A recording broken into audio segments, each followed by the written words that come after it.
I had an interesting conversation with a brother the other day.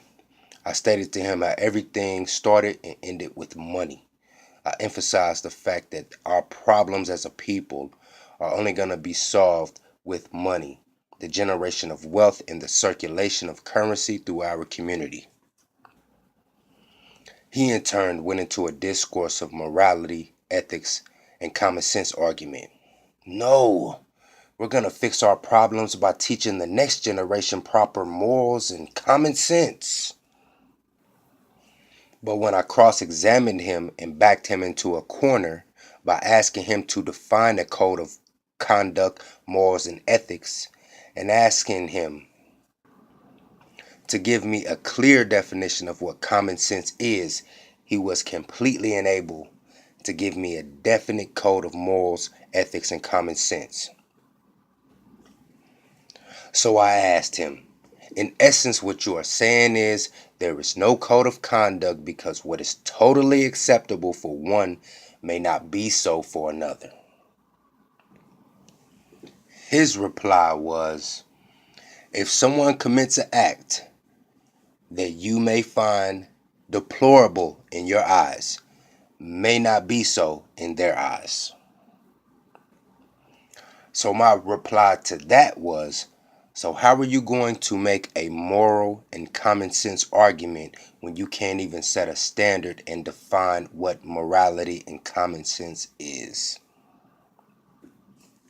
Then I asked him the question, what if the person who finds an act morally acceptable, what if in turn that act is detrimental to the collective?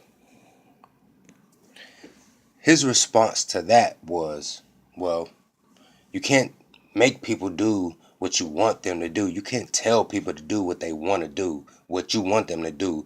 People are going to do what they want to do. And that's when I took him back to the generation of wealth and money.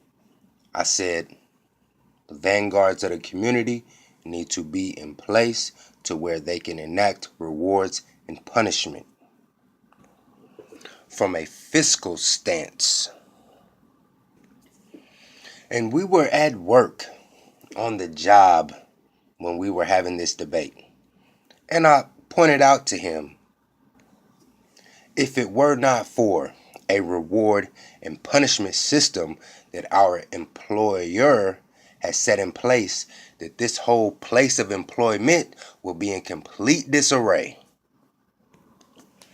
Because if it were not for that system of reward being money, monetary, I would not bring myself to this place, to this facility, and knock out a whole shift. And if it were not for a system of potential punishment, I can think of 5 people off the top of my head whom I would go in there and box them straight in the mouth. So you need a system of reward and punishment in place to encourage behavior that you want and to curb behavior that you do not want. I spent a substantial amount of my adolescence in an affluent suburb of my metropolitan area. Now, that is not to say that I am completely adjacent to the quote unquote hood. And I told him this, and the point that I'm trying to make is, how is it that white America, who is completely against physically punishing their children, how are they raising children who are umpteen times more productive than black families? When black families do not spare the rod or the leather or the belt or the extension cord or switch, how is that so? I'll tell you how that's so. It's because they have a system in place where they can enact rewards and punishment. They reward favorable behavior and they punish behavior that they do not like. I mean, I went to high school with the children of NFL players, Major League Baseball players, and successful businessmen, lawyers, and doctors. This one gal, her parents were so caked up, they bought her a brand new Corvette. This was back in the early 2000s. I mean, like a 2003 Corvette, brand new.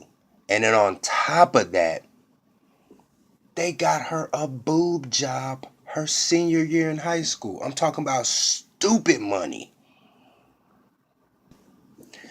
And these same kids, who are the sons and daughters of doctors, lawyers, professional athletes, etc., etc., they did what every other adolescent does. They rebel, they push the envelope, they do whatever they want to do.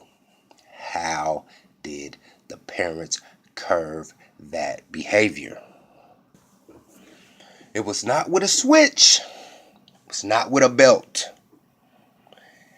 It was their parents were in the position to enact rewards and punishment. I'm gonna say, hey Dylan, you coming to Davis' party this weekend? Oh no, man, I can't. My grade slipped, my GPA dropped, man. My parents said if I don't bring my GPA up, I'm not gonna get my car back, and they're gonna cut my allowance. And guess what?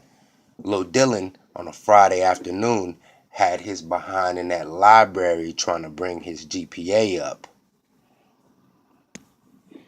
So do not be fooled. At the end of the day, it all comes back to that dollar.